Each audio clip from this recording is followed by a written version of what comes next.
Thanks for joining David and I and looking at this month's market update for the month of August. And we're hoping that you guys are all going to have a fantastic, relaxing, long weekends with your family.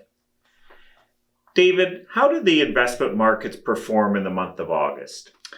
Overall, global equity markets were pretty good again in August, Harry, building on the returns that we saw in June and July.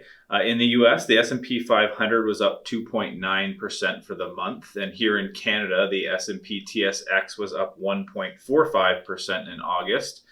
European markets were also positive as well. Depending on which country or index you were looking at, they were up anywhere between 1 and 3%. In Asia, things are a little bit more mixed, but overall, the region was positive. The MSCI All Country Asia Pacific Index posted a 0.98% gain for August. China was the lone soft spot, really globally. It was the Chinese indexes were slightly negative, not nearly as bad as what we saw in July for China, but that was the one soft spot globally.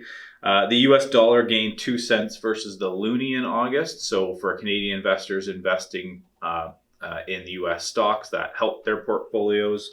And the 10-year government bond yields increased 9 basis points in August. So when interest rates go up, that was a little bit of a headwind for bond investors.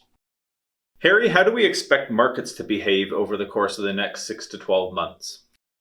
David, it's always challenging to try and predict short-term performance, but my expectation based on what I'm looking at is the next 6 to 12 months look like they should be positive.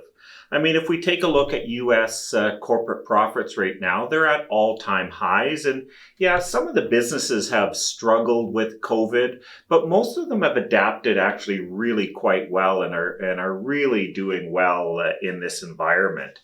U.S. corporations have a ton of cash in there, and a lot of that's been led with, some of the easy monetary policies that the government's had. We've had low interest rates, which again has really helped corporate profits out. So I expect that corporate profits over the next 12 months look like they should continue to be positive and moving positive through there.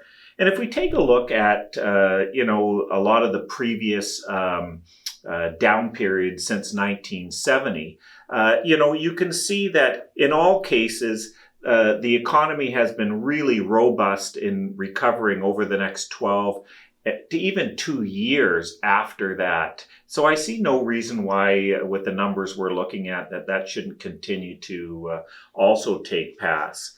Some of the things that we're a little concerned with, obviously, is the Delta variant. That could cause a little volatility. I mean, we've just seen the market really for the last 20 months move up almost unabated. So it's not going to surprise me for us to see a little volatility come fall. Any bad news that comes out there should create maybe a little bit of volatility. But realistically, over the next 6 to 12 months, as I've said before, all numbers are generally looking positive. Yes, we could get a little volatility in there, but I expect overall that we're going to be, happy with the results that our portfolios are going to continue to provide us over the next 12 months. David, we touched on inflation a few months ago. Metrics for inflation continue to remain elevated. Is there any reason for investors to be concerned? Yeah, that's a great question, Harry. In short, I don't think there's a real reason for investors to be too concerned with inflation. Again, we do sort of have to trust the experts in this field, the central bankers at the Federal Reserve and other central banks like the Bank of Canada and elsewhere globally have said that they're okay with inflation running a little bit ahead of the historical trends or what their mandate is, which is around 2% average inflation for a number of years here, maybe 1 to 2 years. If inflation runs higher than that, they've said that that's okay because for the past decade, we've been so much lower than that 2% number on average. And their mandate is to control inflation. And they've said as they start to raise interest rates eventually, and as they start to taper, meaning they start buying less bonds from the government, this will naturally start to ease inflation a little bit. Another reason why I don't think at least our clients need to be too worried about inflation is the fact that they are invested.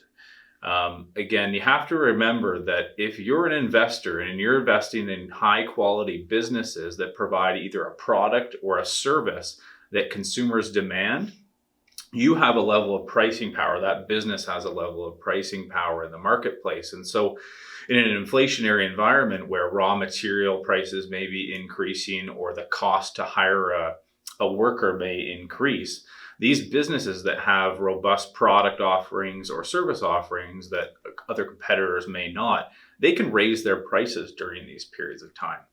And so their profitability shouldn't really be impacted overly from an inflationary environment.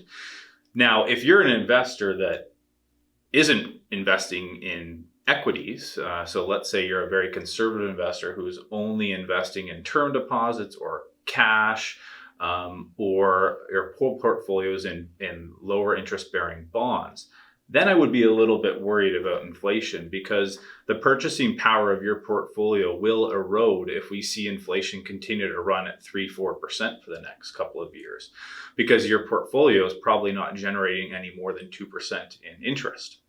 And so that is for some folks, it may be a concern.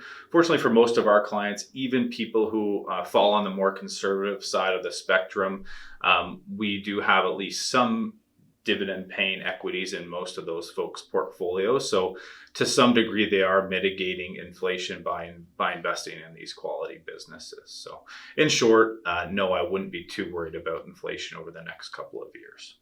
That's excellent information, David. And as always, if you have any questions, want to review anything with David or myself, we would absolutely love to talk to you. But please have a great long weekend. Take care. Bye for now.